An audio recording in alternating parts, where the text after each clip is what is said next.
지금부터 2018년 4분기 및 연간 국내 총생산 속보에 대한 설명회를 시작하겠습니다. 오늘 설명해 주실 분은 경제통계국 박양수 국장입니다.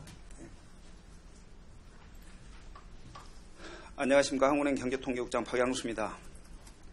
지금부터 2018년 4분기 및 연간 국내 총생산 추계 결과를 말씀드리도록 하겠습니다. 2018년 4분기 실질 GDP는 전기 대비 1.0% 증가하였고 전년 동기 대비로는 3.1% 성장하였습니다. 2018년 연간으로는 전년 대비 2.7% 성장하였습니다. 먼저 2018년 4분기 경제성장 내역을 지출 항목별로 살펴보면 수출이 감소하였으나 민간 및 정부 소비 증가율은 높아졌으며 건설 및 설비 투자가 증가하였습니다. 민간 소비는 의료, 오락문화 등 서비스를 중심으로 전기 대비 1.0% 증가하였고 정부 소비는 물건비 및 건강보험 급여비 지출이 늘어 3.1% 증가하였습니다.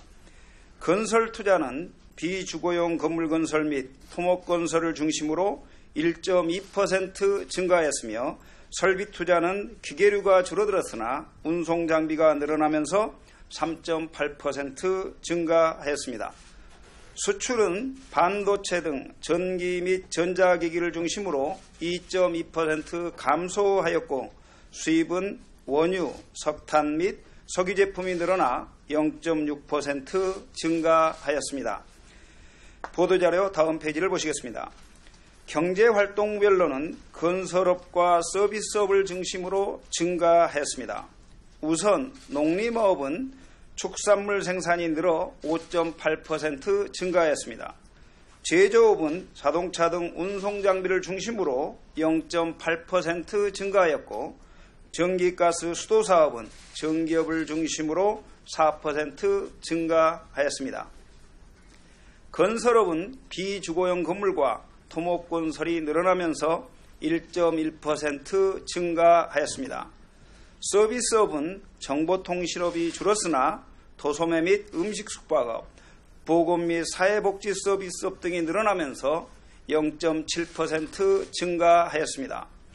실질 국내 총소득, 즉 실질 GDI의 성장률은 실질 GDP가 증가했으나 교육 조건이 악화되어 0.1% 감소하였습니다. 보도자료 다음 페이지를 보시겠습니다. 2018년 중 실질 GDP는 전년 대비 2.7% 성장하였습니다. 지출 항목별로 보면 건설 및 설비 투자가 감소로 전환한 반면 민간 소비가 완만한 회복세를 보이고 정부 소비와 수출의 증가세가 확대되었습니다. 경제활동별로는 건설업은 감소로 전환하였으나 제조업은 증가세를 유지하고 서비스업은 증가세가 확대되었습니다. 2018년 실질 국내 총소득, 즉 실질 GDI는 전년 대비 1.1% 성장하여 실질 GDP 성장률 2.7%를 하회하였습니다. 지금부터는 지난 4분기 실질 국내 총생산의 주요 특징에 대해서 말씀드리고자 합니다. 우선 말씀드리고자 하는 것은 내수 부문의 성장이 주도를 하였다는 것입니다. 4분기 성장 요인을 지출 항목별로 살펴보면 수출의 GDP 성장 기여도가 마이너스 1.0%를 기록하였습니다만 최종 소비 지출의 기여도는 0.5%포인트에서 0.9%포인트로 상승하였고 건설 투자와 설비 투자의 성장 기여도는 각각 전분기에 마이너스에서 0.2%포인트, 0.3%포인트로 플러스 전환하였습니다. 두 번째 특징은 정부 부문의 성장 기여도가 플러스로 전환하였다는 것입니다. 민간 부문의 성장 기여도는 소비가 높아졌으나 수출과 설비 투자가 감소하면서 전체적으로 마이너스 0.3%포인트를 기록하였습니다. 반면 정부 부문의 기여도는 소비와 투자 모두 늘어나면서 1.2%포인트를 나타내었습니다. 이제 정부 부문의 성장 기여도를 좀 더 자세히 살펴보겠습니다. 정부 소비의 성장 기여도는 물건비 지출이 확대되고 건강보험 보장성 강화로 건강보험 급여비 지출이 늘어나며 높은 증가세를 보이면서 3, 4분기 0.2%포인트에서 4, 4분기에는 0.5%포인트로 상승하였습니다. 정부 투자의 기여도는 지방정부의 SOC 집행이 늘어나고 설비 투자도 운송장비를 중심으로 큰 폭 증가하면서 3, 4분기 마이너스 0.4%포인트에서 4, 4분기에는 0.7%포인트로 상승 전환하였습니다. 자세한 항목별 기여도는 보도자료 9페이지를 참조하시기 바랍니다. 마지막으로 실질 GDI 증가율은 실질 GDP 성장률을 하회했다는 점입니다. 실질 GDI는 교역 조건이 악화되면서 0.1% 감소하였습니다. 이 같은 교역 조건 악화는 반도체 등 수출품 가격이 하락하였고 천연가스 등 수입품 가격은 상승한 데 기인한 것입니다. 이상으로 설명을 마치겠습니다. 잠시 후에 실무자들과 백브리핑 시간을 저희가 마련했는데 여기에서 궁금하신 점이 있으시면 저에게 질의해 주시기 바랍니다. 지금부터 질문을 받도록 하겠습니다. 질문이 있으신 분은 마이크 앞으로 오셔서 소속과 성명을 밝히시고 해주시기 바랍니다.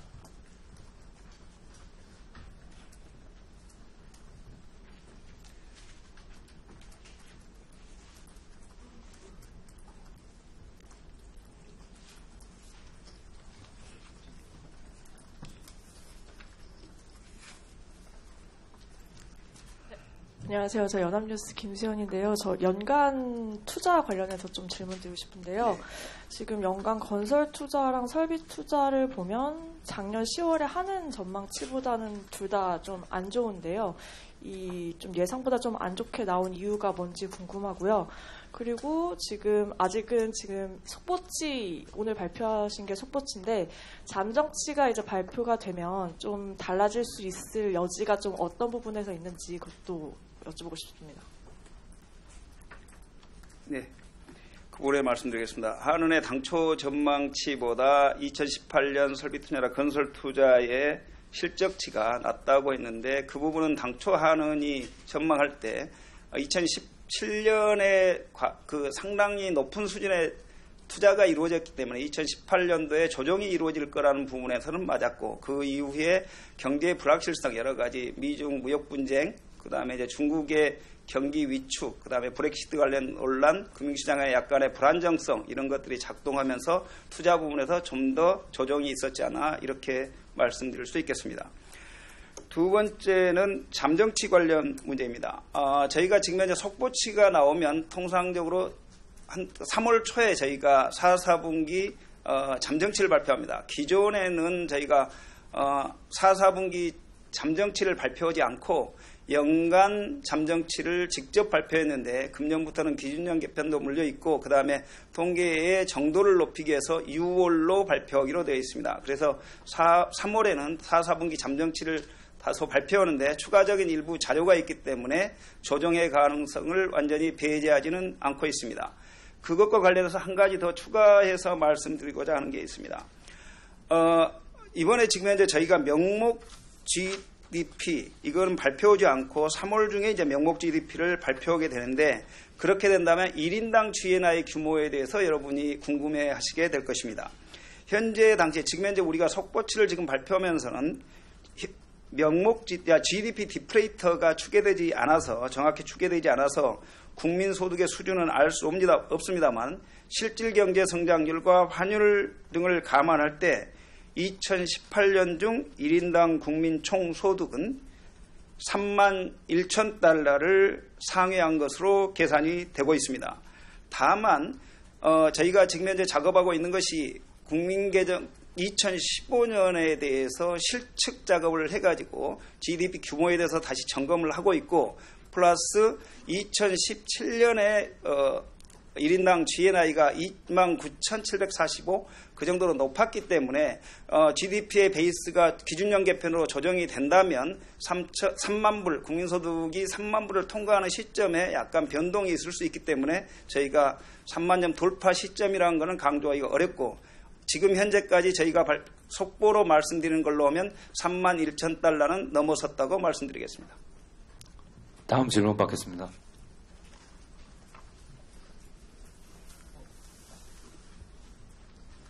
예, KBS의 이준근 기자입니다. 속보치기는 한데요. 그 4분기 보면은 지난해 계속 좋았던 수출이 이제 마이너스로 감소가 됐는데 예. 조금 그 부분을 구체적으로 설명해 주실 수 있는지 좀 부탁드리겠습니다. 예, 저희가 이제 4분기에 이제 수출이 낮아진 것은 저희가 이제 그동안에 이제 반도체 수출이 매우 좋았죠. 그런데 이제 반도체 등에서 수출이 감소하는 현상이 나타나고 있습니다. 그래서 전기전자 부분의 수출이 감소하고 있고 기계 및 장비도 디스플레이 장비 위주로 해가지고 수출이 감소세를 나타내면서 4분기 수출 증가율이 마이너스를 보였습니다. 그 다음에 이제 금년 1월 20일까지 통관 수출도 지금 이제 마이너스인 부분이 있기 때문에 이것들과 관련해서는 주요국의 무역 분쟁의 흐름, 또 하나는 중국 경기의 위축 그런 가능성에 대해서 염두에 두면서 예의주시할 필요가 있다 이렇게 생각합니다. 다음 질문 받겠습니다.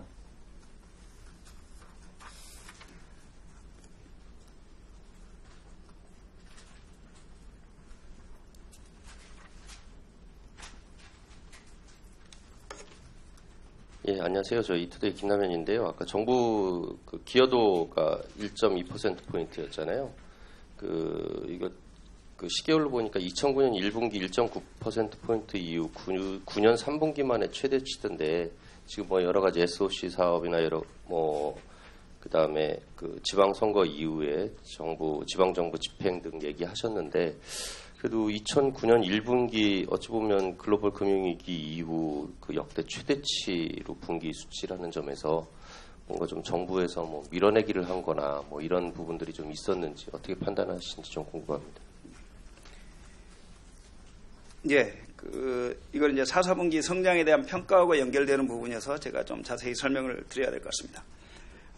좀 전에 말씀드렸다시피 수출이 증가율이 마이너스로 전환, 4분기에 그런 현상이 나타나고 있고 이렇게 수출이 악화되는 상황에서 민간 소비는 대체로 양호한 흐름을 보였다. 거기에다가 정부가 재정을 통한 경기 안정 기능이 작동을 하면서 4분기 성장률이 시장의 평균적인 예상보다 약간 높게 나온 측면이 없지 않습니다. 그래서 김남현 기자가 그런 질문을 하셨을 걸로 생각을 합니다. 다만 정부 쪽에서 경기가 좋지 않은 상황에서 그런 게 예측되는 상황에서는 재정 지출을 통해서 경기 위축을 완화해야 된다는 측면에서 현재 정부 부분에서 지출이 확대된 것은 재정의 경기 완화 안정화 기능이 작동한 걸로 해석할 수도 있겠다 이런 생각을 하고요. 또 하나는 4분기에 정부 부분의 기여도가 상당히 높아지고 3, 4분기보다 크게 높아진 것은 지방정부가 7월에 새로 출범을 했죠. 그러면서 조직이 정비되지 않은 상태에서 지출이 이루어지지 못하다가 그 부분이 4, 4분기에 집중적으로 이루어졌기 때문에 그 부분에서 정부 부분의 기여도가 상대적으로 높아진 부분이 있다. 이거를 3, 4와 4, 4를 평균해서 지방정부에 그게 없다고 평균해서 본다면 3, 4와 4, 4의 성장률이 3, 4분기에 당초 0.6이었으니까 그게 한 0.8 정도로 가고 4, 4도 0.8 정도이기 때문에 당초 저희가 경기에 판단했던 잠재 성장률 부분에서 크게 벗어나지 않은 성장세가 유지됐다 이렇게 평가할 수 있다고 봅니다. 추가 질문 받겠습니다. 질문이 없으면 이것으로 오늘 설명회를 마치도록 하겠습니다. 네, 감사합니다.